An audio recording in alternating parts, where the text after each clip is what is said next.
Stop! Don't you dare hit her. That's your mother. The voice sliced through the heavy Atlanta heat. Logan Pierce froze mid-swing, billionaire founder of Nova Bright, hand raised over a frail black woman.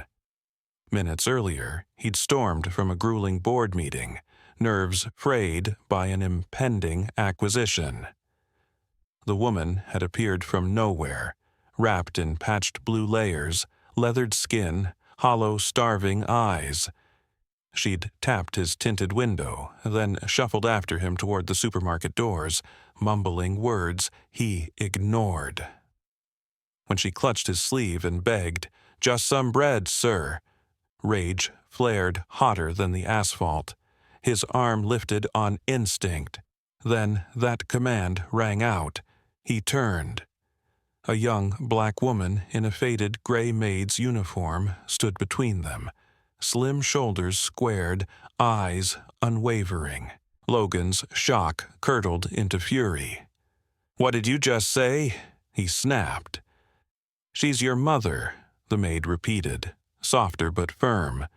Shoppers outside the Buckhead grocery store gasped, phones lifting like a firing squad. "Are you out of your mind?" Logan barked. "You can't just invent things about me. I'm not making anything up," she insisted. "You just have to look." He loomed over her, temper detonating. Whispers rippled through the crowd. "That girl's always stirring drama. Probably chasing a payout." Logan jabbed a finger at her. "You think this is cute? Some scam? A stunt for attention?" "No, sir, I'm trying to—" "Shut up!" he roared. The old woman clutched at his pant leg, whispering, "Son, bread, please." He jerked away, like she'd burned him. "She's delusional. You're exploiting her." The maid, Naomi Jones, stepped closer, despite trembling. "Please, just let me show you." Logan's control finally snapped. His palm cracked across her face, echoing through the parking lot. She staggered, lip splitting, phones recording everything. Some bystanders still sneered at her. "That's what liars get. She pushed him first." Naomi touched her bleeding cheek, eyes watering, but steady. "Please," she whispered, "look at her wrist." "Security!" Logan shouted. Two guards hurried over, torn between employer and conscience. Naomi pointed at the elderly woman. "She has a birthmark on her right wrist, same shape as yours." Logan's jaw flexed, muscle twitching.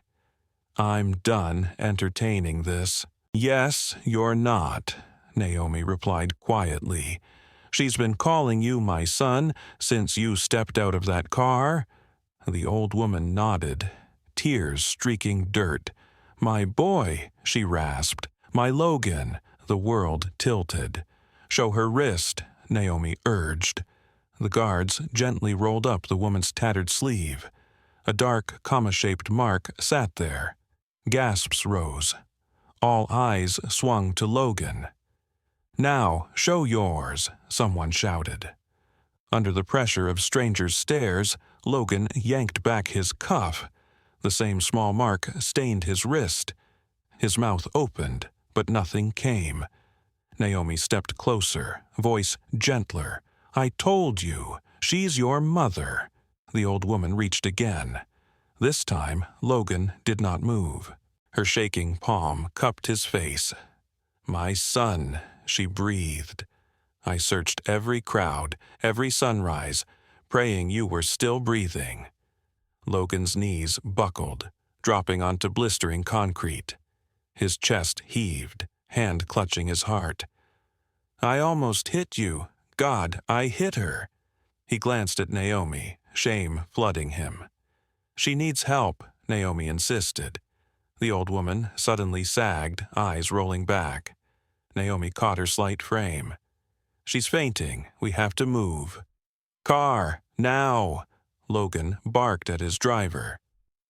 Security cleared a path as he lifted the woman carefully. Onlookers stared, uneasy, embarrassed. filming anyway. Naomi limped beside them, palm on her swollen cheek. Before climbing into the SUV, Logan looked at her differently. "You're coming too," he said quietly, fear edging his voice. The doors slammed. The vehicle shot forward, carrying a haunted billionaire, a battered housekeeper, and the mother Logan believed buried 15 years earlier. Their lives had just crossed a line they could never recross. The SUV's interior was cool, almost sterile. His mother lay limp across his lap, breaths thin and ragged. Her skin looked translucent under tinted light. Naomi sat opposite, clutching a napkin to her bleeding mouth. Logan couldn't meet her eyes. Every glance replayed his hand striking her, his rage eclipsing reason. "Hospital," the driver called. "Nearest trauma center," Logan answered hoarsely. He looked down at the frail woman he'd almost assaulted. Her gray head rested on his shoulder, breath rattling. Her papery fingers clung to his shirt like a frightened child. "Mama," he whispered hesitantly. Her eyelids fluttered. He turned to Naomi. "How'd you know about the birthmark?" "I saw it on her wrist," Naomi said softly. "And I remembered seeing one just like it on yours in a magazine years ago." "So you guessed she was my mother." "It wasn't only that. It was her eyes," Naomi continued. "The way she looked at you, like you're someone she's chased her whole life. She said your name before you spoke. She didn't just beg. She called you my son." Logan finally truly looked at her. "You stood in front of me," he murmured. "You got hurt for her." Naomi shrugged carefully. She was about to be hurt worse. "I hit you," he whispered. "I've taken worse," she answered. "That doesn't excuse anything," he said. Outside, Atlanta blurred by. Billboards, trees, red lights. "She vanished 15 years ago," Logan muttered. "We hired police, private investigators. She was just gone. I mourned a ghost." "Maybe she wasn't meant to be found until now," Naomi replied quietly. The SUV screeched into Piedmont Atlanta Hospital's emergency bay. Nurses rushed forward with a gurney. "She's not breathing right," Logan yelled, carrying his mother out. They transferred her swiftly, oxygen masks and monitors appearing like magic. Inside the trauma unit, controlled chaos erupted. Vitals barked. IV lines threading, machines chiming. Logan hovered beside the bed, utterly helpless, billionaire power useless against failing lungs. "Sir, we need space," a nurse urged, nudging him aside. "I'm not leaving her again," he snapped. Naomi appeared, placing a gentle hand on his arm. "Let them work," she said. "She needs medicine, not panic." He sagged back, watching through the glass, fists clenched. Naomi sat on a stiff plastic bench, fluorescent light sharpening every bruise on her face. Her hands shook as she folded them, but her eyes stayed fiercely composed. "I'm sorry," Logan said, finally. "I know," she answered, without looking up. "I saw red. I didn't even see you as human. That isn't who I want to be." "You were defending yourself terribly," she replied.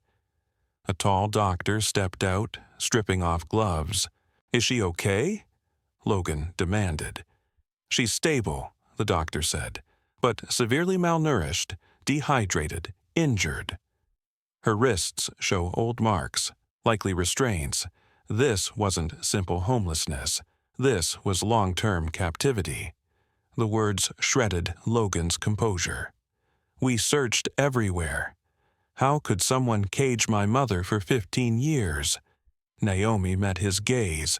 "Someone determined to keep her hidden." He swallowed fury. "Then we find whoever did it. What if the truth hurts worse than ignorance?" she asked. "I don't care," he answered. I buried an empty coffin. I'll trade comfort for answers. A nurse approached, holding a wrapped cloth bundle. Inside lay a single rusted chain link, heavy and ugly despite its size. She kept it, Naomi whispered. All this time as proof. Logan stared. Then this isn't finished. They stepped back into the trauma ward's antiseptic chill. Nurses maneuvered around his mother, now identified as Lila Pierce, adjusting drips and monitors. Logan stood stiff at the rail, terrified she'd vanish if he blinked too long. The heart monitor's uneven beeps cut through him. A nurse lifted Lila's fragile wrist to attach an ID band, frowning at faint circular bruises around bone. She was restrained, the nurse murmured. Logan's knuckles whitened. Restrained? By who? Why my mother? The doctor stepped closer, voice gentler. Whatever she endured, it lasted years. Malnutrition, repeated injuries, infection. This wasn't drifting on the streets. This was deliberate confinement. Logan reeled. We looked everywhere. How did nobody see? Naomi moved nearer, despite her own pain. Someone made sure she stayed invisible, she said quietly. I hurt you, Logan murmured, and you're still here helping me. You were furious, she replied. I've seen worse from men with less reason. That doesn't make it right, he said. Maybe not, she replied, but right now your mother needs you focused, not drowning in guilt. He nodded stiffly, forcing his breathing to steady as a nurse beckoned them inside. Lila lay beneath a thin blanket, face waxy against the pillow. Tubes trailed everywhere, making her seem smaller than memory. Logan approached slowly, each step loaded with 15 years of grief. He took her hand, startled by its weightlessness. Mama, he whispered, voice cracking. Can you hear me? Her eyelids fluttered. Naomi stood at the foot of the bed, fingers intertwined, silently begging the older woman to wake. It's me, Logan. I'm here. I'm not losing you again. Her lips trembled. My boy, she rasped. Logan folded over, pressing her hand to his forehead. I'm so sorry.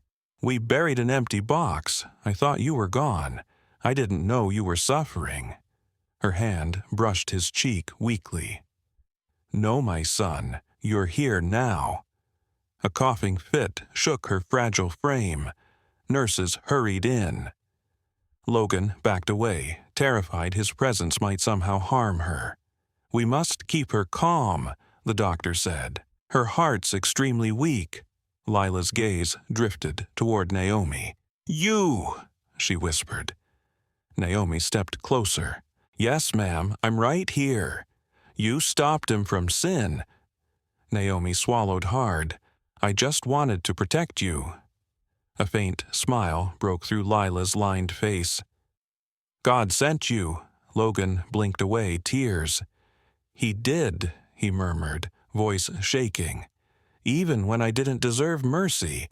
Lila's eyes moved to the chain link resting on the bedside table. Her features darkened. She reached for it, fingers trembling. Naomi placed it gently in her palm. Mama, what is that? Why keep it? Proof, she whispered. Proof of the man who took me. The room went deathly quiet. Naomi froze. Logan straightened, spine chilled. Someone took you, he repeated. Who, Mama? Her eyes overflowed with tangled terror and memory. Someone close, she breathed, but the effort drained her. Her eyes rolled shut, hand slipping from his. Alarms shrieked. Nurses rushed in again. She's fading, one shouted. Logan lunged, panicked. Sir, please step back, a nurse insisted, blocking him. Naomi grabbed his arm. Let them help her, she said firmly. She'll fight her way back. She's stronger than she looks." He choked on a sob. "She can't leave again," he whispered. "She just came home." Naomi steadied him, though her knees shook. "Hope isn't gentle, Logan," she said softly. "It hurts like hell before it heals." "Why are you still here?" "Because your mother deserves someone present who won't lose their head," Naomi answered. "And right now, that isn't you." He swallowed, hearing truth instead of accusation. Time crawled. Finally, the doctor emerged again, looking tired but relieved. "She's stable," he said, "but she needs rest. You both need water and a seat." Naomi exhaled shakily, guiding Logan toward the waiting chairs. He collapsed into one, burying his face in his hands. "I have to know," he murmured. "Who took her? Who kept her hidden? Someone close. That means betrayal." Naomi studied the darkening bruise on her cheek. "We'll find out," she said, "but not with rage, with truth." He looked at her, really seeing her, a bleeding, exhausted woman half his size, somehow stronger than his entire portfolio. "Thank you," he said quietly. "We're not finished," she replied. Her soft voice carried the weight of a promise. Night settled over the hospital, hallway lights fading to muted gold. The trauma unit's frantic pace softened into humming machines, squeaking souls, murmured conversations. For Logan, everything narrowed to the window facing his mother's room. He stood there, forehead nearly touching glass, hands pressed flat as if holding himself up. Exhaustion sank into his bones, fear soaked, guilt heavy, 15 years deep. Behind him, Naomi approached quietly with 2 lukewarm coffees. "You should drink something," she said. "I'm fine," he lied. "People who are fine don't shake like that." He glanced down. His hands trembled. She offered a cup. He took it, barely sipping. Through the glass, Lila looked calmer. Nurses had dimmed lights. She lay on her side. Oxygen tubing curved beneath her nose.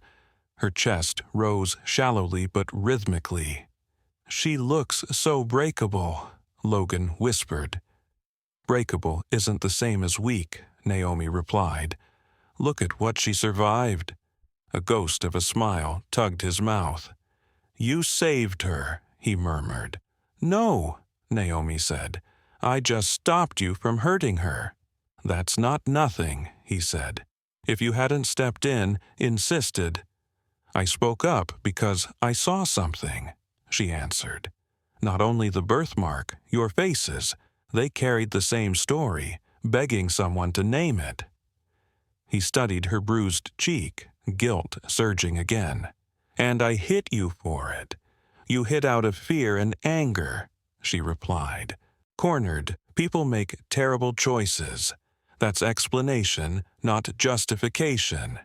He exhaled slowly, somewhere between surrender and resolve. "I still don't understand how she lived," he admitted. "If she was taken, hurt, how did she keep going?" "She believed she'd see you again," Naomi said. "Some folks survive on hope longer than food or shelter." He turned toward her. "How do you know things like that?" "Pain's a teacher," she said simply. Just then, the far door creaked open.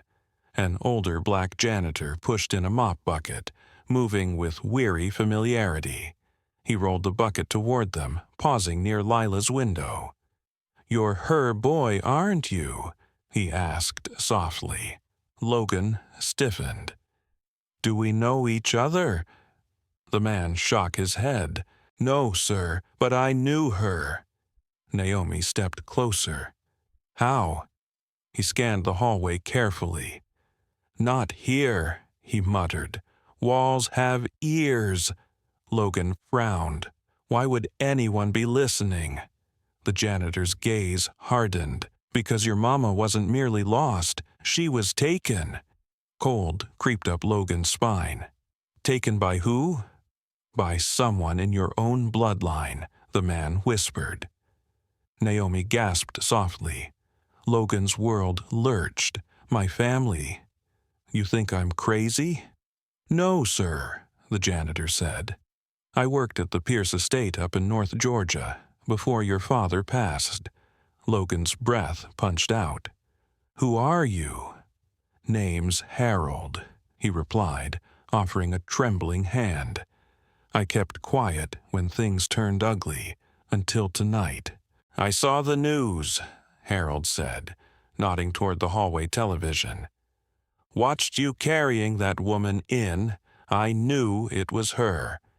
Logan gripped his arm. Tell me who did this. Harold hesitated, scanning corners again. I'll only say it once, he whispered. Your mama found out the truth about your daddy's will, who really inherited Nova Bright and who didn't. Somebody stood to lose everything if she spoke. Naomi's voice shook. Who, Harold? He swallowed. Your uncle, Gerald Pierce. Silence followed, heavy as concrete. Something inside Logan shattered and reformed into ice. My uncle, he echoed, the man who co-runs my company. Harold nodded sadly. He feared your mama would expose him, so he had her removed. Logan staggered back. Naomi reached, steadying him. Memories collided, empty casket, pointless searches, inheritance arguments that rusted chain link. It all fits, Logan whispered. How long have you known? Since she disappeared, Harold answered. But your uncle paid folks to stay quiet. Some took money. Most were scared. I've carried this guilt 15 years. Why talk now? Logan asked. Harold looked toward Lila's door, then at Naomi. Because she lived, he said. Because she crawled back into the light. Truth doesn't stay buried forever, Naomi murmured.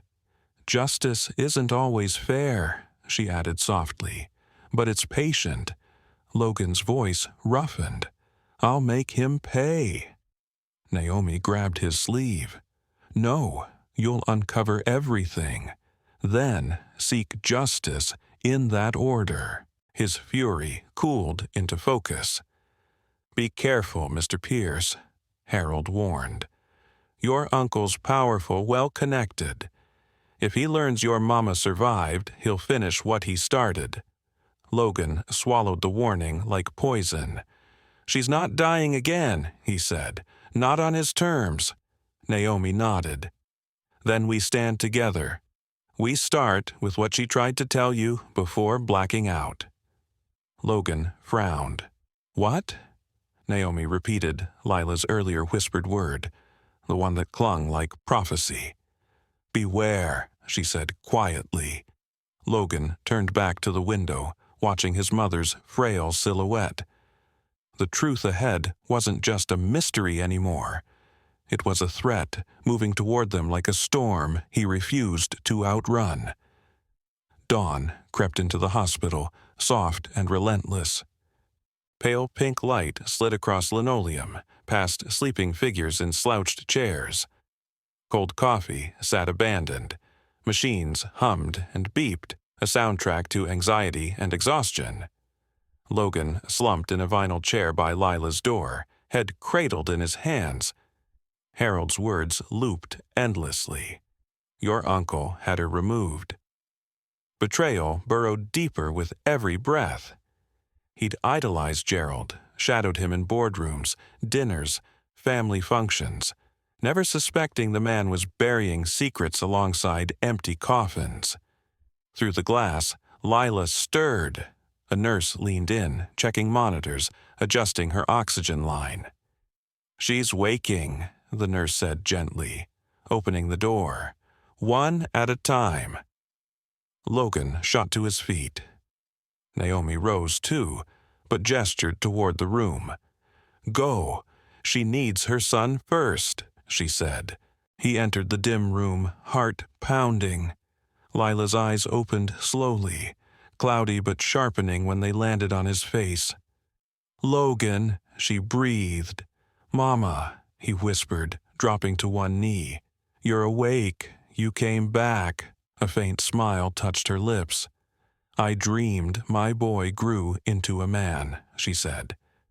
He tried to laugh, but emotion broke the sound. "You did, but I left pieces of myself behind." She brushed his jaw with fragile fingers. "You're here now. That's enough." He hesitated, then murmured, "Mama, what happened? You don't have to tell me everything, but I need to understand." Her gaze drifted toward the window. 15 years ago, she began, I was coming home from the farmer's market. Sunday morning. Air smelled like peaches. Logan's throat tightened. I just stepped off the bus, clutching your father's legal papers. There were things in his will your uncle didn't want anybody seeing, she continued. Your daddy left Nova Bright entirely in your name, held in trust until you turned 27. Logan flinched. That's not what Gerald told me. I argued with him, Lila said. Told him I'd honor your father's wishes. I never got the chance. A car rolled alongside me. 2 men jumped out, grabbed me, blindfolded me before I could scream. They shoved me in the back seat. I begged, told them you'd be searching, but they didn't care, she whispered. They drove me to some big lonely house in the hills, maybe outside Savannah. Basement. No windows. There was just a stained mattress, a bolt on the outside, she said, voice quivering. They fed me once a day, sometimes skipped. Weeks blurred into months. I kept telling them my son would come. What did they say? Logan asked, barely breathing. They told me you'd been told I died in a wreck, that you'd buried my coffin already, she whispered. Eventually, I almost believed it, that I was dead, but my body won't quit. One guard, older, started drinking heavy, she continued. One night he let me shuffle to the kitchen. I saw sunrise through a cracked window. Hope stabbed me, but I was too weak to run. A while later I heard a crash, she said. He'd fallen downstairs, broke his neck. He never came back. Nobody did. You escaped? Logan asked. I crawled out eventually, she answered. I don't know how far I walked. After a while, nobody called me by name. I became another ragged woman on sidewalks, she said. He smoothed her tangled hair gently. Why not tell the police? Would they believe a half-mad woman in rags claiming to be Logan Pierce's mother? She asked sadly. I kept that piece of chain from the bolt, wrapped it in cloth, needed proof I existed. You don't need that anymore, he whispered. I'm here. I believe you. She smiled weakly, wincing at the effort. I thought the world would change you into someone I wouldn't recognize, she admitted. I almost became that man, he confessed, but someone stopped me. A woman named Naomi. Lila's eyes warmed. The maid? She asked. Yes, Logan said. She's got this stubborn light in her. Don't let that light go out, Lila murmured. They sat in silence, fingers entwined, then her expression darkened. There's more, she whispered. Your uncle was careful but prideful. He thought nobody would trace anything back. Then we will, Logan said. We'll expose him. Her hand squeezed his weakly. Do it with honor, not hatred, she urged. He blinked away, tears. I'll try, he promised. A soft knock sounded. Naomi stepped in, eyes flicking between them. She's awake, she said, relief in her voice. My angel, Lila whispered. Logan glanced at Naomi. She told me everything, he said. Then the real work starts. Naomi replied. Logan looked at them, his mother, his unexpected defender, and something in him settled. "Yes," he said, "we'll do it together." The next morning arrived brutally fast. Logan stood before his penthouse mirror, his reflection both familiar and strange. The shadows beneath his eyes weren't from late-night parties, but from revelation. Mother alive, uncle a betrayer, himself willfully blind. He adjusted his cufflinks. Silver ones his mother had given him for his 32nd birthday, pieces he'd hidden since her death. Today, he wore them like armor. In the living room, Naomi perched on the couch, exhausted. She'd refused the guest room, instead spending the night hunched over his laptop, combing through public records on Gerald and the family's finances. When Logan stepped out, she eyed his tailored suit. "You look battle-ready," she said. "I am," he replied. "I'm going to the board. I'll look Gerald in the eye and act like I know nothing." "Why pretend?" she asked. "Because if he senses anything, he'll erase everything. He'll move money, bury evidence, maybe come after her again," Logan added.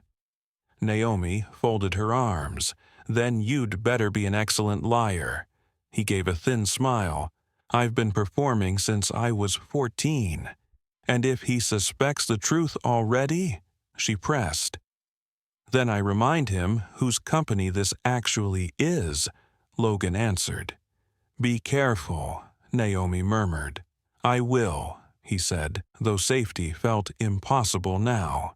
Nova Bright's headquarters glimmered over downtown Atlanta like a glass cathedral. Inside, the boardroom buzzed with murmured financial reports and espresso. 12 directors chatted around the polished table. At the far end sat Gerald Pierce. Silver hair, navy suit, eyes like knives. He'd aged gracefully but cruelly. His grip still crushed hands. His voice still commanded rooms. Logan entered wearing the relaxed smile of a man with nothing to hide. "Morning," he said, tossing his folder. Casually. "Logan," Gerald boomed, standing with an exaggerated grin. "We thought you were taking leave." "I was," Logan replied, taking his seat. "Just needed to see how the machine's running." "Everything all right?" Gerald asked smoothly. "Peachy," Logan said, dryly. The meeting rolled along. Profits, partnerships, projections. All the while, he watched Gerald, noting every flicker when certain dates or assets were mentioned.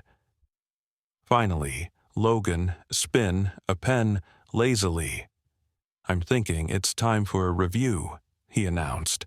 "A deep one." Gerald's brow ticked upward. "A review of what exactly?" "Board records from 15 years ago," Logan replied. Silence tightened the room. "That's ancient history," Gerald said slowly.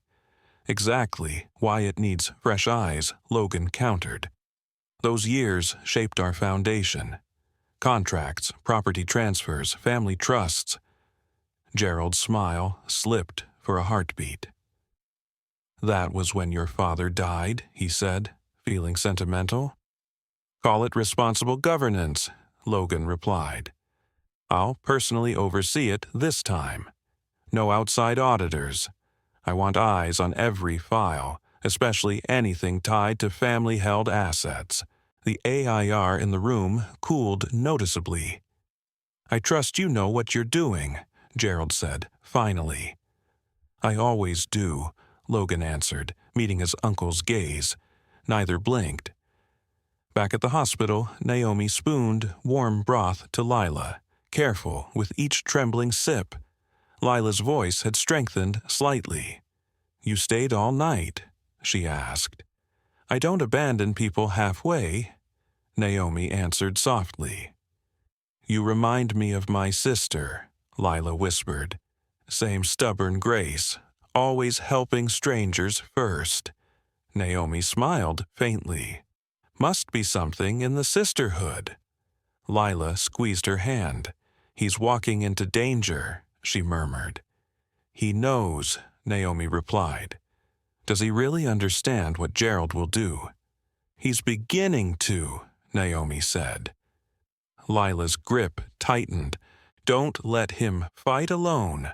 Promise me. I won't, Naomi answered. I'll be his shadow if I have to. Lila sighed, eyes heavy. There are pieces I haven't told him yet, she confessed. Memories returning in fragments. He has to be ready first. I'll help him get there, Naomi promised. That night, Logan returned, face drawn, eyes like stone. Well? Naomi asked. I saw it in his eyes, Logan said. He knows something's off. Now I'm certain. Gerald orchestrated everything. What's next? We crack open old records, follow the paper scars. And when we do, we go straight to the police, Naomi said. Not yet, Logan replied. Why not? Because I want him to feel destitute before courtrooms get involved, Logan said, voice coldly burning.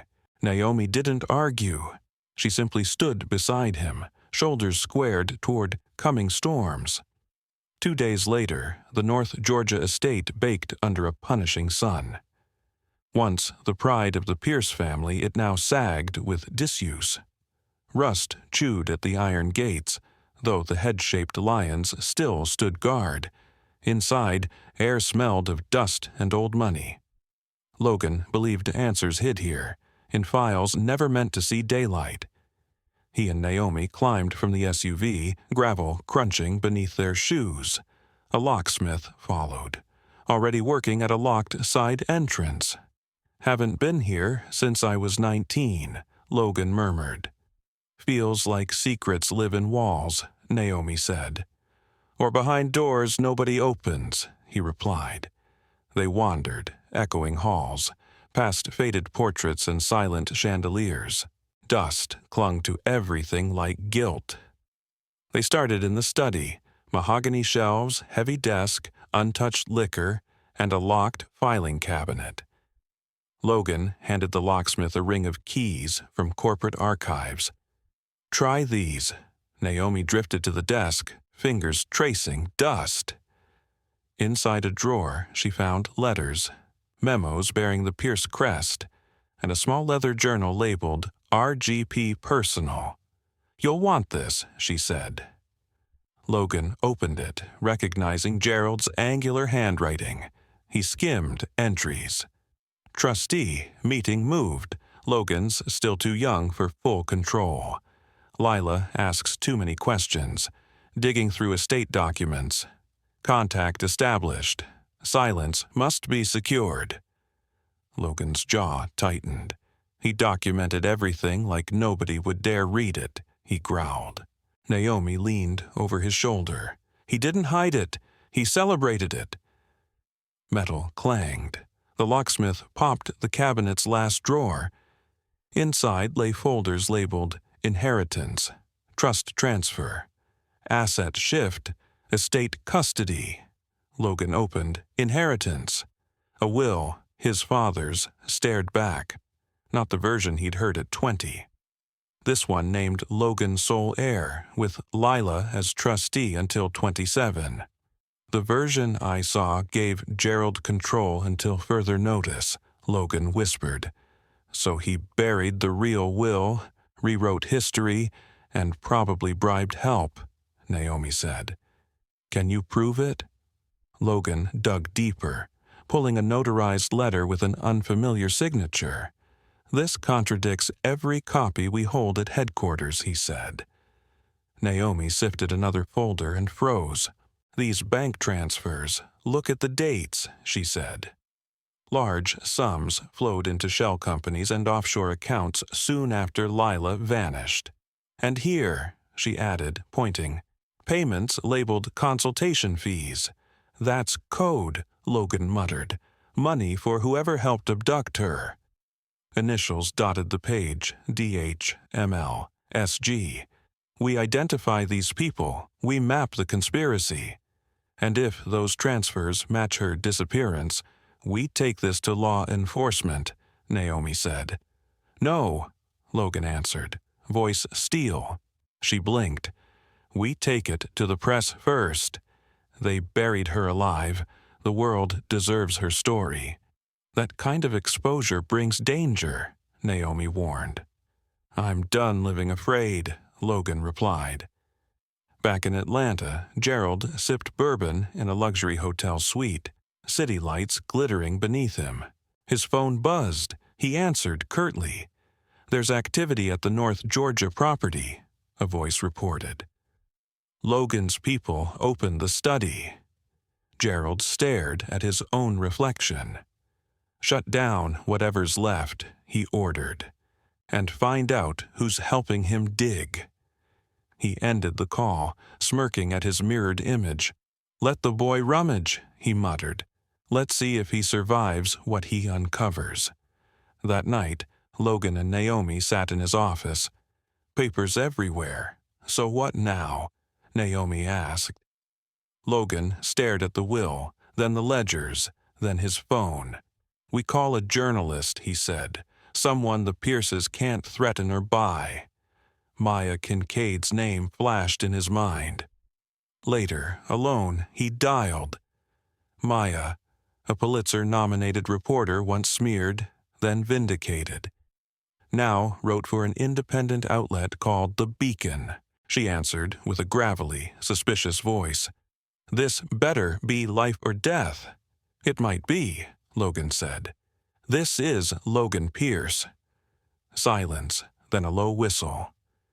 Didn't expect that name. You've got 30 seconds before I hang up. My mother's alive, he said. You buried her 15 years ago, she replied. I buried a closed casket, Logan said. We were lied to. She was abducted by family. I've got proof. Maya didn't speak at first. And you're calling me instead of a prosecutor because, she asked. Because you don't owe my family anything, he answered. And when pressure comes, you don't fold. Another pause. Meet me tomorrow, she said finally. Southbound coffee back patio, 8 a.m. No lawyer, no bodyguard. If I see a suit with a briefcase, I walk. I'll be there, Logan promised. Southbound coffee sat tucked near Grant Park, ivy-draped and unassuming. Logan arrived early. Maya was already outside, black coffee in hand, sunglasses on, charcoal coat flapping. You look younger on television, she said. You sound taller in print, he countered. She smirked. Sit. For 10 minutes, he spilled everything. Altered will, missing years, Lila's return, Gerald's financial trail, Naomi's courage.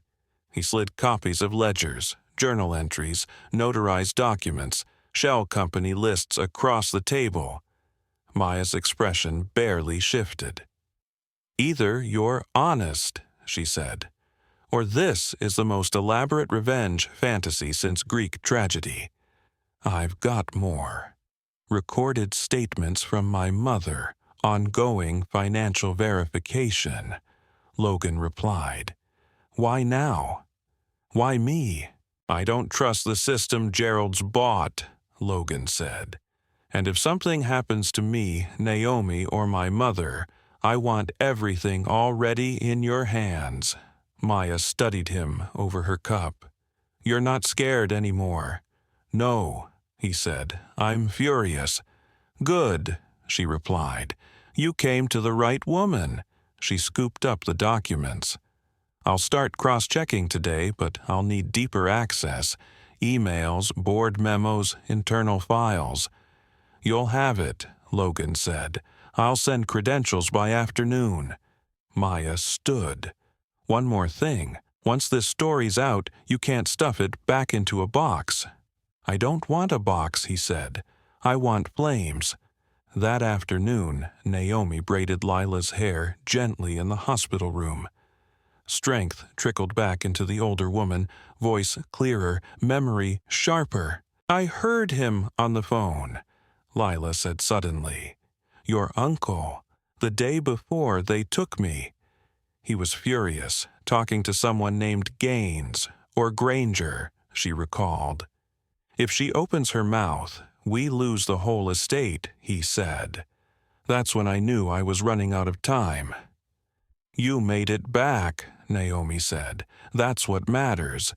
You believed me when no one else did," Lila whispered. "You made him believe, too."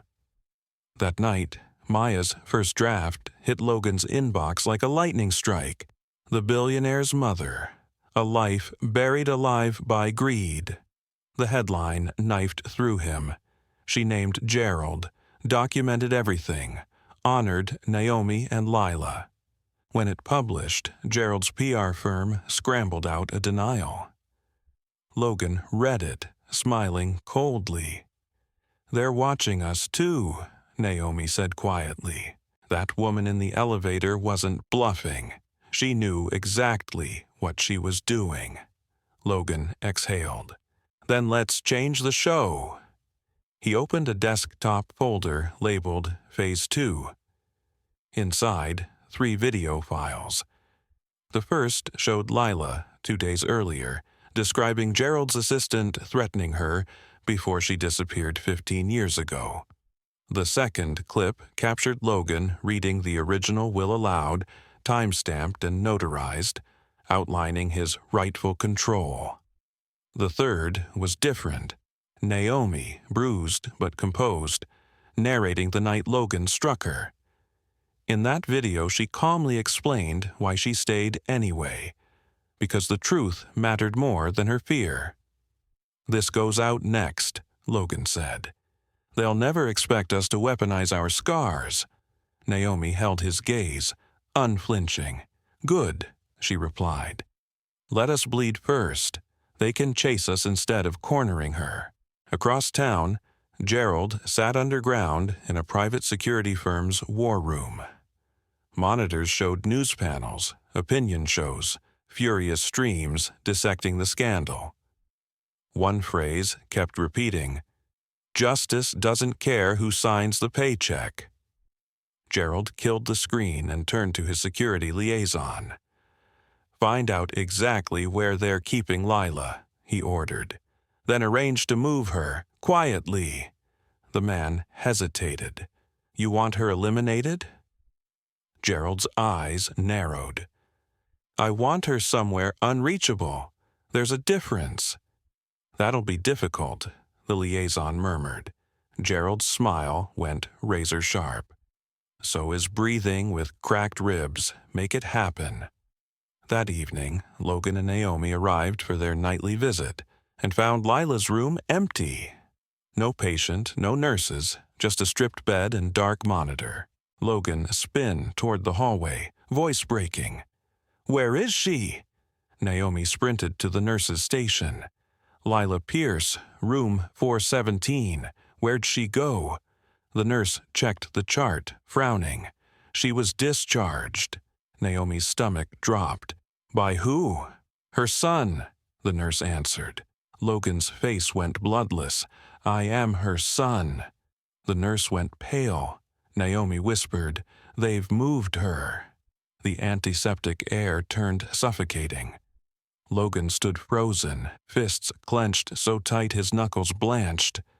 The words kept detonating in his head. "Discharged by her son." Naomi squeezed his arm. "Logan, we move now." He blinked, eyes wild. "Security footage. We need every second from the last 6 hours. Paperwork, signatures, anything." They barreled toward administration, shoving past startled staff until they reached hospital security. Logan slammed his hand on the desk.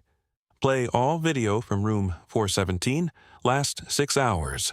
The guard hesitated, then recognized him and swallowed. "Yes, sir." On screen, Lila slept peacefully as monitors beeped steadily. At 1:43 p.m., a man in scrubs entered, moving with practiced ease, not rushing. He went straight to the IV line and calmly disconnected it. Logan leaned closer. Zoom on his badge. The zoom revealed the name. Dr. Lewis Carter, attending. Naomi frowned. There's no Dr. Carter on her team. They watched him lift Lila gently into a wheelchair, blanket tucked under her chin. No struggle, no alarm. She looked like she trusted him. Freeze, Logan ordered. Back up. Zoom on the wheelchair. Naomi squinted. There's a sticker, medical transport. The guard scribbled. SurePath Medical Transit, he read aloud. Never heard of them, Naomi muttered. Logan was already dialing. Call Maya, he told her. Tell her everything. I'll track this company. Someone ordered that van, logged a route, left a footprint. If they moved her off the books, she could be anywhere, Naomi whispered. Logan's jaw hardened. They made one mistake. They did it in daylight. Cameras watched the streets, even if nobody planned on it. Across town, Maya Kincaid read Naomi's frantic transcript, jaw tightening. Discharged by her son when he wasn't even present, she murmured. Transport request with no digital trail. That's not sloppy, that's deliberate. She tossed essentials into her bag. Digital recorder, backup phone, press ID, pepper spray, and a dented flask of cheap bourbon she called her war kit. Then she dialed Logan. Did she fight? No, he said, voice low. She probably thought he was legitimate, someone we trusted, maybe recognized the name. Then Gerald's rattled, Maya replied. He's escalating. We can't crawl into court now. He'll bury everything. So we skip the courthouse? Logan asked. We go louder, Maya answered. Back at Nova Bright's office, Naomi sat cross-legged on the floor of Logan's study, buried in printouts, transport logs, Gerald's financials, personnel photos. She searched for a face, a name, a fracture in Richard's armor. Then she froze. Logan, she called. He was mid-call with a private investigator barking instructions. He turned. She held up a photo.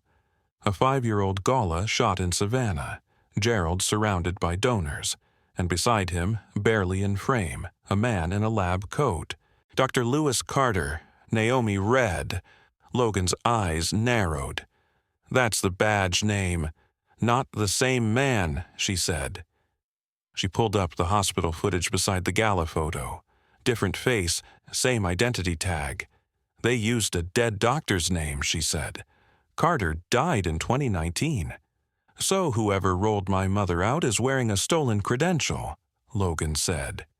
Who does he actually work for? Naomi tapped another file. Security firm of profiles. Here, Black Haven Security, Gerald's longtime private contractor. Most of their records are sealed, but their founder, Simon Voss, is an ex-Marine intel officer who owes Gerald serious favors. Logan stared at the name. Then Voss orchestrated the grab. He's our link. By 2 a.m., Logan and Naomi were barreling along a rural 2-lane road, guided by GPS pings pulled from highway cameras tracking the SurePath van. It had driven north into the foothills. Only a few options out this far, Naomi said, eyes on the glowing map. Old Pierce family retreats, abandoned warehouses, training compounds. Logan's knuckles whitened. He'll stash her somewhere nobody hears screaming. She isn't the same woman they locked away, Naomi replied. She survived 15 years in the dark. She'll hold on if we reach her. Logan glanced over. Only if we're not too late. In a concrete bunker tucked inside a forest clearing, Lila sat on a thin mattress. She remained calm, not because she felt safe, but because she recognized the pattern. captivity wasn't new. She traced the old burn scar around her wrist the first time they chained her. This time there were no irons, just men outside with guns and orders. She lifted her eyes to the camera. A faint smile tugged her mouth. "They still think I'm helpless," she whispered. She reached under the mattress, fingers closing around a metal fork she'd hidden. Not to stab, but to remember she could. Back in the city, Maya hit publish on part 2, the second disappearance of Lila Pierce. Subhead: "They buried her story once, now they're trying again." Phones buzzed. Screens lit across time zones. In Gerald's penthouse, crystal shattered against a wall. The footage of Lila being wheeled away, then rescued, looped on every channel. The world was watching, and everyone understood time had officially run out. Logan's SUV crawled onto a dirt track, hemmed by towering pines that swallowed moonlight. He watched the blinking GPS dot like it was a heartbeat. Naomi scanned the darkness ahead, flashlight resting in her lap. "We're close," she murmured. Conversation had thinned during the last stretch. Dread sat heavy between them. Lila's abduction hung like storm clouds, ready to break. Logan's jaw locked. Naomi had tied her hair back. They were both braced for disaster. The trees parted, revealing a grim facility of concrete walls and rusted razor wire fencing, a single floodlight buzzing over a gate. It didn't look official. It looked disposable. "There," Naomi said. "That has to be it." Logan killed the engine. They stepped out into dense quiet, the kind that made your heartbeat sound loud. No dogs, no visible guards, just humming electricity. They crouched low, counting cameras, one on the west corner, 2 flanking the entrance. "No patrols," Naomi whispered. "No vehicles either." Logan frowned. They wouldn't leave her unprotected, unless they think nobody could trace her. "Let's change that," he muttered. From a hidden compartment, he pulled a compact drone. It rose smoothly, gliding over the fence and through a cracked second-story window. On Logan's tablet, grainy corridors appeared. Peeling paint, flickering fluorescence, echoing emptiness. And on the lower level, a small room with a figure on a mattress. "There," Naomi said. "Room C5. Logan lowered the drone and grabbed a discreet radio. "Maya, you copy." Static, then her voice. "Loud and clear. I've got a sympathetic detective on standby, but without hard evidence, they're tied up." Logan replied, "We're about to collect something undeniable." "And Logan," Maya added, "this reeks of a trap." He met Naomi's eyes. She nodded. "Then we go in knowing it," he said. They scaled the fence, landing in crunching gravel, hugging the building's shadow. A half-pried window marked their entry point, probably where Lila had been shoved inside. They slipped through one at a time. Inside, mildew and machine oil filled their lungs. "Camera loops running," Logan whispered. 15 minutes. They padded down the hall, boots silent on cracked linoleum. Naomi's flashlight stayed low. Doors labeled C1, C2, C3 flicked past. A stairwell creaked. They flattened against the wall, hearts pounding. Footsteps approached. "Guard," Naomi mouthed. Logan signaled, "Let him pass." The steps receded, fading upstairs. They moved again, rounding a corner, C5. Logan placed his hand on the knob. "Mama," he breathed softly. Inside, Lila's head snapped up. "Logan," she croaked. He pushed the door open. Naomi rushed to drape a coat around her shoulders. "We're taking you home," she said. "Can you stand? I've walked worse." They helped her upright, but as they stepped into the hallway, the overhead lights flickered once, then cut out. Outside, the floodlights hummed louder. Men's voices echoed from the east wing, sharp, agitated, closing in. "They're here," Naomi whispered. Their eyes met. They both understood. This rescue was expected. Logan clipped a tiny body cam to his shirt, pressed record. "We keep moving," he said, "and we let the world watch."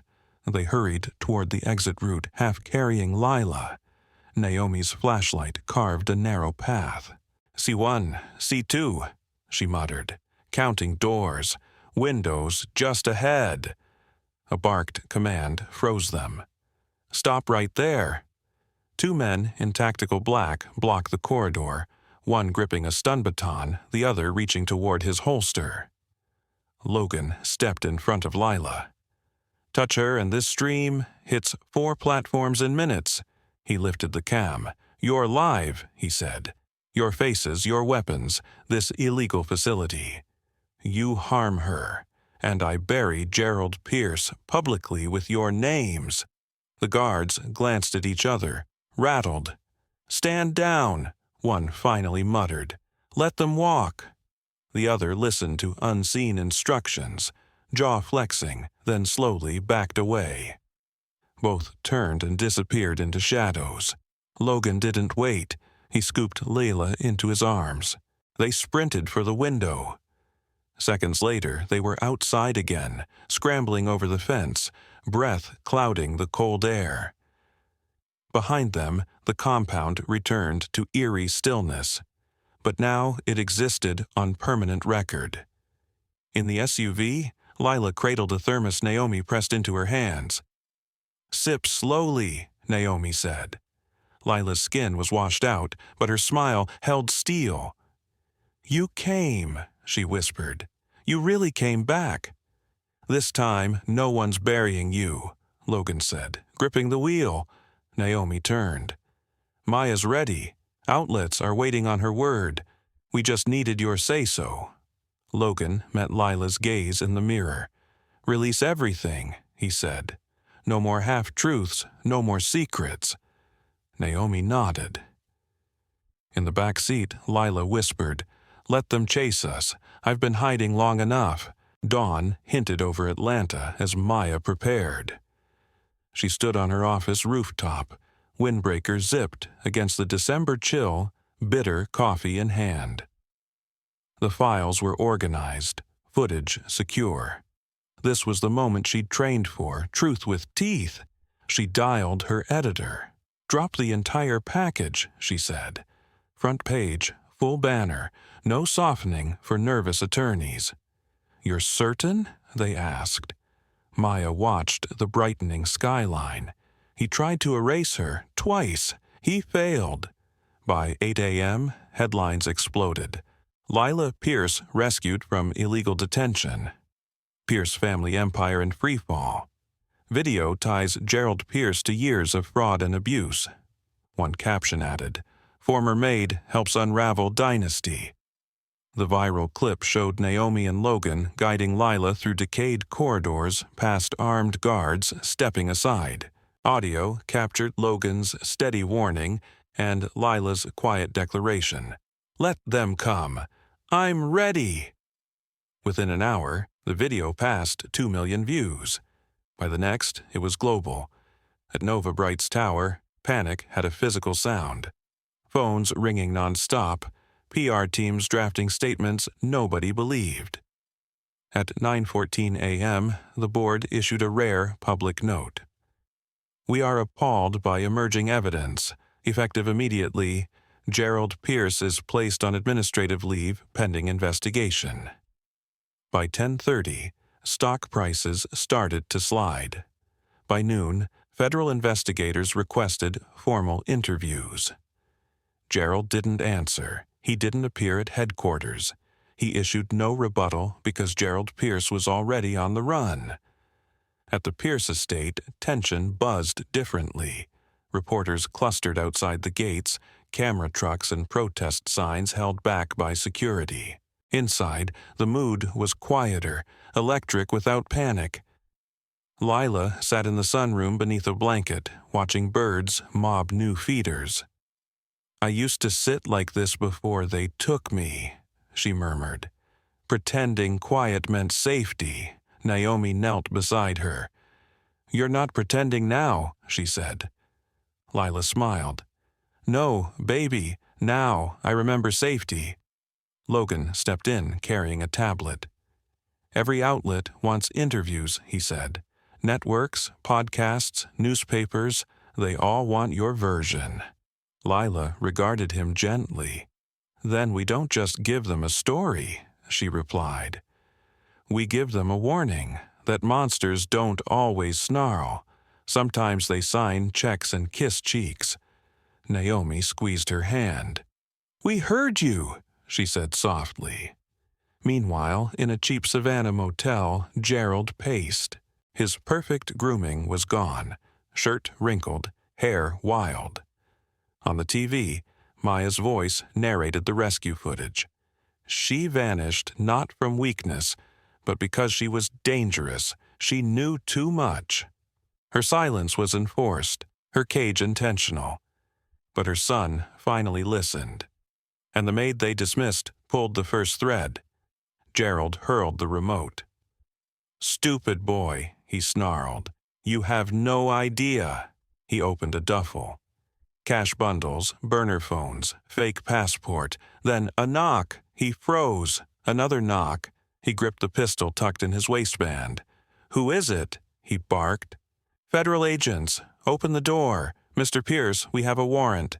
Step back, hands visible." A beat of silence stretched. The gun lowered. Gerald walked to the door, opened it. 2 agents waited, faces unreadable, badges out. "Gerald Pierce," one recited. "You're under arrest for conspiracy, unlawful imprisonment, forgery, and obstruction." He said nothing as cuffs clicked. Cameras caught him leaving in shackles. The world watched the fall. He thought impossible. That evening, Logan and Naomi sat before the fireplace. Lila had gone to bed early, body still exhausted, spirit blazing. Logan watched flames lick the logs. "I used to think power meant control," he said, "locking everything down so nothing could hurt me." Naomi leaned her head on his shoulder.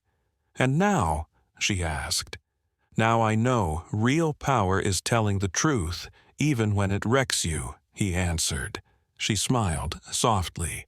"Sounds like a man I used to work for," she teased. He chuckled. "You still work with me," he corrected. Her eyebrow lifted. "Do I?" "Not as house staff," he said. "Beside me, as a partner." She studied his face. No arrogance, just vulnerability. "Okay," she said.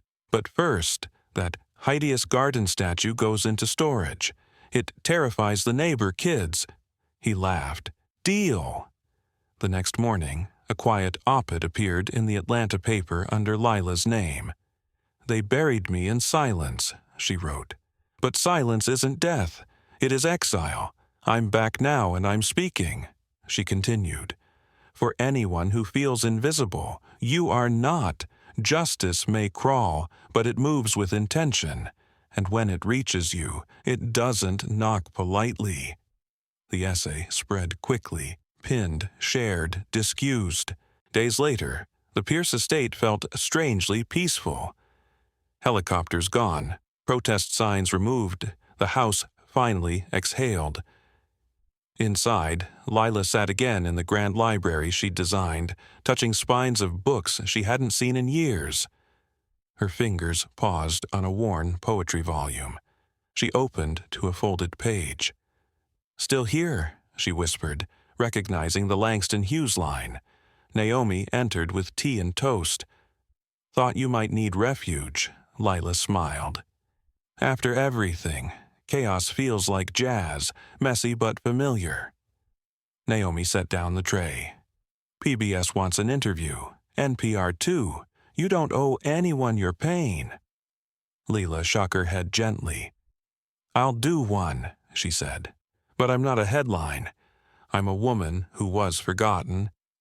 "They need to hear that, but not to pity me." Naomi squeezed her shoulder. "Then you set the terms."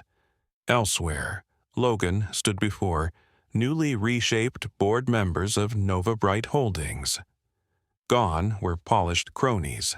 In their place stood seasoned professionals with real stakes. "The company can survive," one said, "but only with radical transparency." "That starts with you," another added. Logan nodded. "I'm stepping down as CEO voluntarily," he said. Murmurs rippled. "I'll stay as chair of our foundation. I want the Pierce legacy redefined through service. We'll cooperate fully with investigations, repair damage, and earn back trust, not demand it." A silver-haired director studied him. "Most men double down," she said. "You're doing the opposite." Logan gazed out the window. "I'm not burning anything," he replied quietly. "The truth already did that. I'm just refusing to rebuild the same structure." Later, Naomi drove to her childhood home on Atlanta's south side. The small house, with peeling paint and squeaky porch swing, felt simultaneously familiar and foreign. Her father, Henry, stood on the porch clutching a newspaper, eyes moist. "Read every word," he said when she approached. She stepped closer, nervous. "Dad, I didn't believe you," he cut in. "Didn't believe the job, the risk, any of it. You made me listen, even when I didn't want to." They hugged longer than ever before. "Still make a mean pot roast," he grinned. "Heard billionaires love comfort food now." Naomi laughed through tears. "Only if there's cornbread." "Always," he said. The following week, Lila sat under soft studio lights for her first major interview. No dramatic music, no sensational questions, just a calm journalist and a camera. "They told me my mind was broken," she said. "They insisted everything I remembered was wrong." Hear that long enough, and you start wondering if existing itself is a mistake. The room was silent. "Then a stranger believed me," she continued, glancing toward Naomi. "When someone sees you without needing proof, your voice remembers how to speak." Asked how she survived, Lila answered, "Faith," and a stubborn whisper inside saying, "Not like this, not yet." The segment ended with her reading from an old journal. "One day they'll forget their lies. I'll still remember my truth." The clip became the most replayed interview of the year. Meanwhile, charges stacked against Gerald. Falsified death documents, unlawful confinement, wire fraud, abuse of fiduciary duty. His mugshot circled endlessly.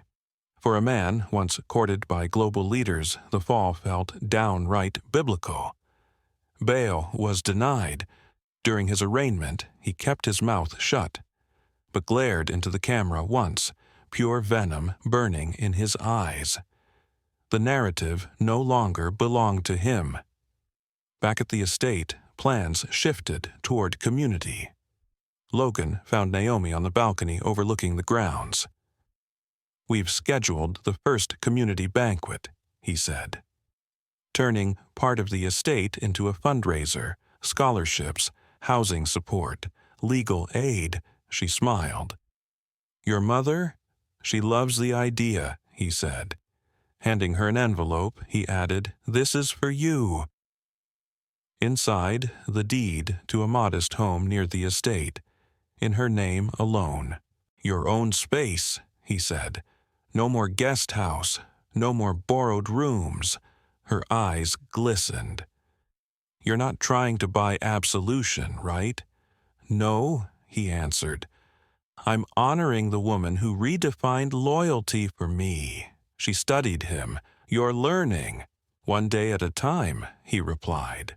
"One truth at a time," she said, bumping his shoulder. They stood under the soft sky past shadows behind them, a different future taking shape ahead. A small brick church in Marietta, framed by pecan trees, filled to overflowing. Neighbors, reporters, former staff, community leaders, even a few distant Pierce relatives, gathered to witness something once unimaginable, Lila testifying publicly, not in court but church. She stepped behind a simple pulpit, Sunday hat modest, black scarf across her shoulders. "I once believed silence kept me safe," she began. "But silence was just another prison cell." Murmurs stirred. "I was hidden, forgotten, yet alive," she continued. "I counted footsteps, memorized strangers' voices through walls. But the voice I missed most was my boy's, singing off-key just to make me laugh." She smiled toward the back where Logan stood beside Naomi. "When that music stopped, I knew something had broken." She straightened. "I'm not here to curse. I'm here to remind you, truth is a weapon." She gestured toward Naomi. "She came without badges or authority, only courage." Naomi lowered her head. "She saw me when nobody else bothered looking. That kind of sight can shift an entire world." Applause swelled. Afterward, an elderly veteran approached Naomi, cap tilted. "Told my granddaughter about you," he said. "Said bravery comes in every shade." She smiled. "She's lucky to have you." "No," he answered. "I'm lucky she's got women like you to watch." That night, Lila and Logan sat on the back porch, stars scattered above. "You know my greatest regret?" she asked. He shook his head. "Not fighting harder at first, trusting people just because they shared my name." "You survived," Logan replied. "That isn't weakness, that's warfare." She took his hand. "You remind me of your father, but softer, more awake." He stared into the yard. "Do you think he knew?" Lila considered. "If he did, he looked away," she said. The truth stung, but necessary. "I won't," Logan murmured. In a white-collar facility outside Richmond, Gerald sat across from a familiar face. Simon Voss. "You were sloppy," Voss said. "I was betrayed," Gerald snapped. "No," Voss replied. "You mistook fear for loyalty. Now those same people understand something stronger than fear." He stood. "I'm cooperating. So are they." "You helped me," Gerald hissed. "I followed orders," Voss answered. "Doesn't mean I'm burning beside you." Then he walked away, leaving Gerald truly alone. Back in Atlanta, the Pierce Foundation unveiled its new name. It became the Lila Pierce Center for Justice and Renewal. Donations streamed in.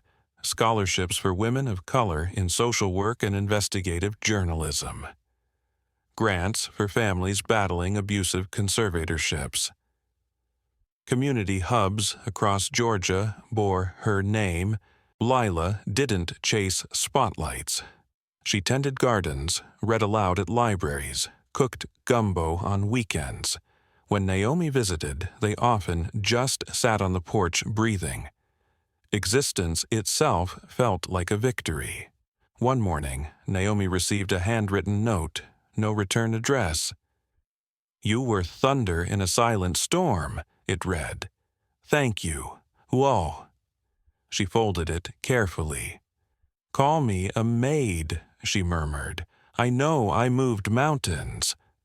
A soft knock came at Naomi's door as she watered herbs outside her own little house. A courier handed her a thick envelope bearing a prestigious D.C. law firm's seal. "Signature required," he said. She signed, then opened it inside. Lawsuit Pierce Phi. Jones, filed by Gerald's niece, Cassandra Pierce, one of the last relatives clinging to the old power. Manipulation, defamation, malicious interference with family assets. Naomi's hands shook as she read. It wasn't just legal jargon, it was an attempt to paint her as the villain. Later, she found Logan and Lila in the garden, dirt under their nails. She handed Logan the envelope. Lila watched quietly. Logan's features hardened as he scanned it. "I'll handle this," he said. Naomi shook her head. "They aren't only attacking me. They're attacking what this represents." "They're terrified of losing control," Lila said. "Same story, new paper." Logan looked at Naomi. "Do you want to settle quietly or fight?" Naomi straightened. "We fight." That week, she held her own press conference. On the steps of the community library Lila helped fund, Naomi stood without a podium, surrounded by mothers, elders, students who'd followed her journey. "No one owns the truth," she said. "Not money, not lineage. I won't apologize for exposing what was hidden," she continued. "This lawsuit isn't justice. It's a scare tactic, but the world already saw what they did." Behind her, Lila and Logan stood like anchors.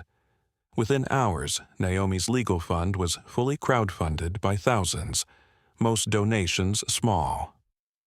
Messages poured in. "You spoke for my mother. You gave me courage to leave my abusive boss. You reminded me I'm not crazy." Cassandra's lawyers scrambled. Public backlash was fierce. They offered mediation. Naomi declined. 3 weeks later, a judge dismissed the case as retaliatory and baseless. The courtroom erupted in applause. Outside, Naomi simply exhaled. "I never wanted to be a symbol," she told Logan. "I just wanted to do the right thing." "You did," he said. "Now they can't touch you without everyone watching."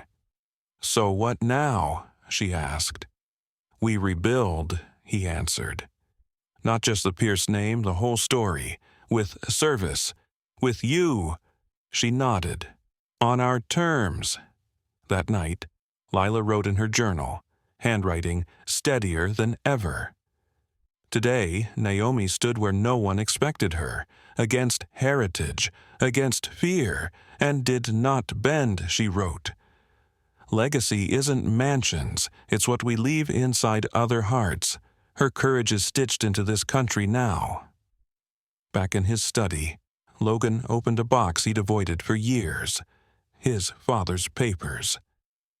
Among speeches and photos was an envelope labeled, "For Logan if I'm gone." He opened it, breath caught. Inside, one line, "Trust your mother's voice over mine." Logan laughed through tears, the sentence both confession and blessing. At Spelman College, a small auditorium filled with students eager to hear Lila speak, Naomi sat front row, hands clasped.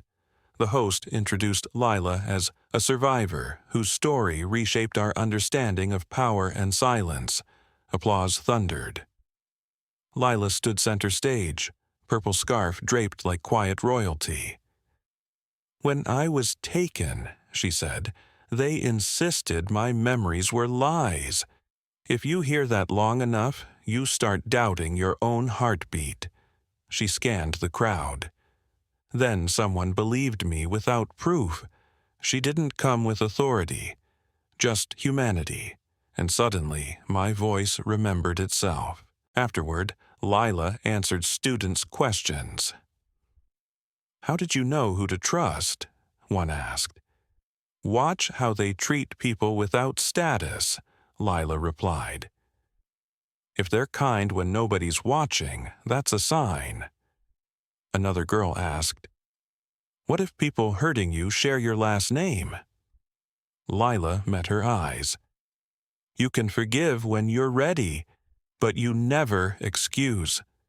That is the difference between healing and pretending," she added. Naomi listened in the back, chest tight with pride. This wasn't about exposure anymore. It was about inheritance, the kind that couldn't be taxed or stolen. Soon after, the governor's office called. "We'd like to award your mother a civilian medal, the aide told Logan. He glanced out at Lila pruning roses.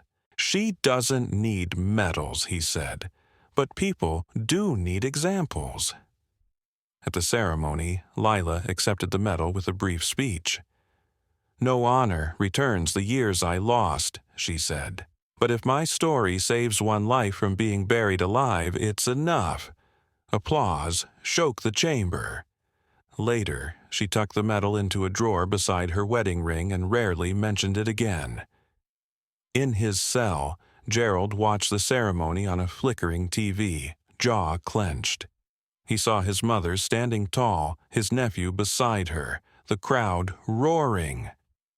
He clicked the set off and stared at the ceiling, sheet twisted in his hands until his knuckles blanched.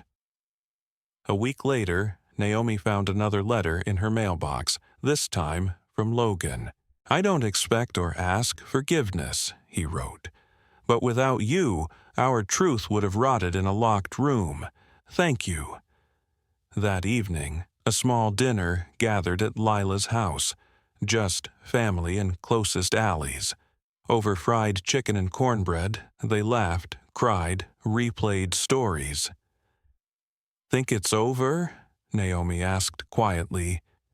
"The headlines maybe," Logan said. "The work, never." Lila lifted her glass. "To the work," she declared. Glasses clinked. Under the soft Georgia moon, on land once infected with secrets, the Pierce family finally stood on something solid. Seasons turned. Winter loosened. Early spring breathed over Georgia.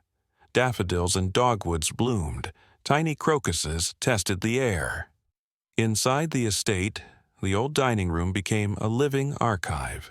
Journals, photos, certificates from Lila's life before vanishing. At the center sat her rocking chair, draped with a quilt she'd stitched during her first year locked away. "Not a museum," she told Naomi. "A memory room. Not just mine, ours." Naomi pointed to an empty stretch of wall. "You know what belongs there?" she asked. "A mirror. To remind everyone. Silence isn't from lack of voice. It's from a world refusing to listen." Lila smiled. "That's exactly why you were meant to find me," she said. Meanwhile, Logan began what he called the long apology tour, visiting unions and communities his family once mistreated. In a Savannah steelworkers' hall, he spoke plainly. "I can't rewrite what my father did," he said, "but I can return what was taken. Pensions, protections, apologies."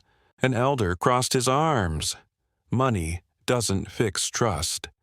"No," Logan agreed, "but consistency might. I'll show up every month for the next 5 years," he promised. "Judge me by that."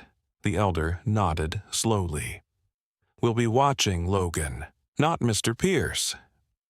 Back home, Naomi launched weekend workshops for teenage girls. She called it the Seeing Project. "This isn't about changing the world overnight," she told them. "It's about seeing clearly and choosing who you want to be, especially when it costs you." One Saturday, Lila joined as surprise guest. Asked if she'd been scared, Lila answered, "Constantly. But fear only delays the truth." Another girl asked how it felt to re-enter the world. "Like breathing deeper," Lila said. Later, under the old magnolia, Logan handed Naomi a small box. Inside, a simple necklace with an eye-shaped charm. "For seeing," he said, "others and yourself." She smiled. "I never wanted to fix the Pierces." "I know," he replied. "You just wanted to help one hurting woman. That changed everything." Their story shows justice often begins with one person truly seeing, one person refusing silence, and love learning to listen. Don't let anger drive the car. If you've lived 65 years or more, you've seen what anger can do, how it can turn a good man into a stranger in his own skin. That afternoon outside a Buckhead grocery store, the Atlanta heat sat on people's shoulders like wet wool.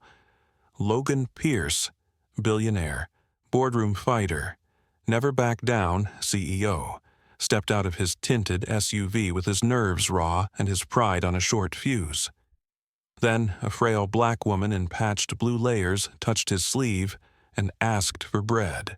One small request, one ordinary human need, but Logan heard it as pressure, as accusation, as inconvenience. His hand rose before his conscience could catch up, and then a young housekeeper in a faded gray uniform stepped into the line of fire and said the sentence that cut the air in half. "Stop! Don't you dare hit her!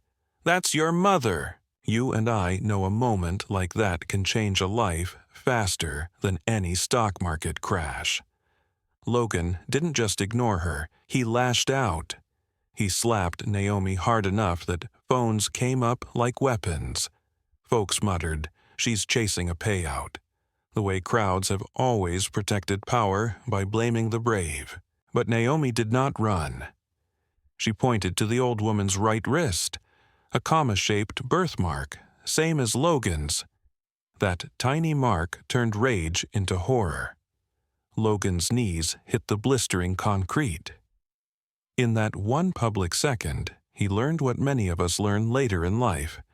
Anger doesn't just hurt other people. It humiliates the person who carries it.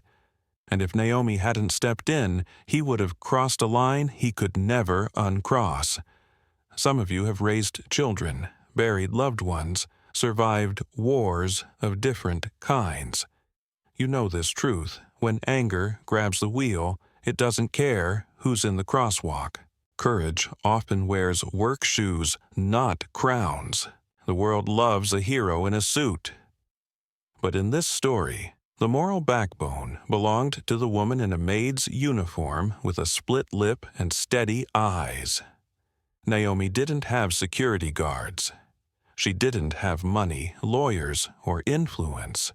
She had something rarer, the willingness to be disliked while doing the right thing.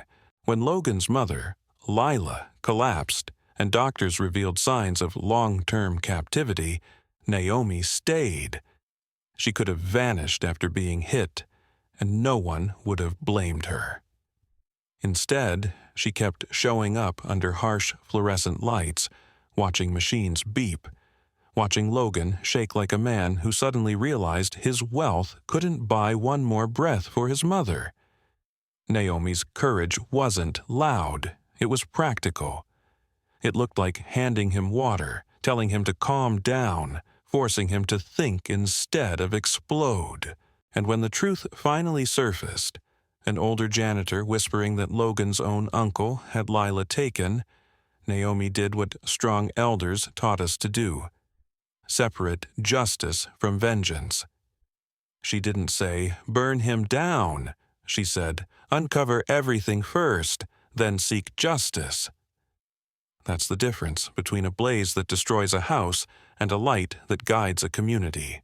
Truth has to be backed up, with proof, with people, with persistence. Older Americans understand systems don't confess just because you ask nicely. Truth needs receipts.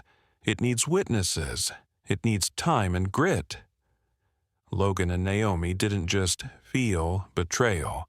They found it in old files, altered wills, trust documents, and bank transfers that moved like shadows right after Lila disappeared. They brought in a reporter who couldn't be bought, and they made sure evidence lived outside one man's control. Then came the second kidnapping. Lila discharged from the hospital by a fake doctor and wheeled away in broad daylight. That's when the lesson gets sharp. Evil doesn't always hide in dark alleys. Sometimes it wears scrubs and carries a clipboard. Logan tracked the transport. Naomi connected the dots, and they went after Lila with their eyes open, knowing it could be a trap. When armed guards blocked the corridor, Logan turned on a body cam and made a promise every older person recognizes as wisdom. We let the world watch. And that's what broke the power game. Public light, shared evidence, community attention. The fall didn't happen because Logan was rich. It happened because truth was documented, distributed, and defended, mile by mile, minute by minute, until the cage couldn't hold. Now I want to hear from you. If you were standing in that parking lot, would you have spoken up like Naomi, or would fear have kept you quiet? And if you've ever seen someone mistreated because they looked unimportant, what did you do in that moment? Share your story in the comments, because your experience might give courage to someone who's still afraid to speak.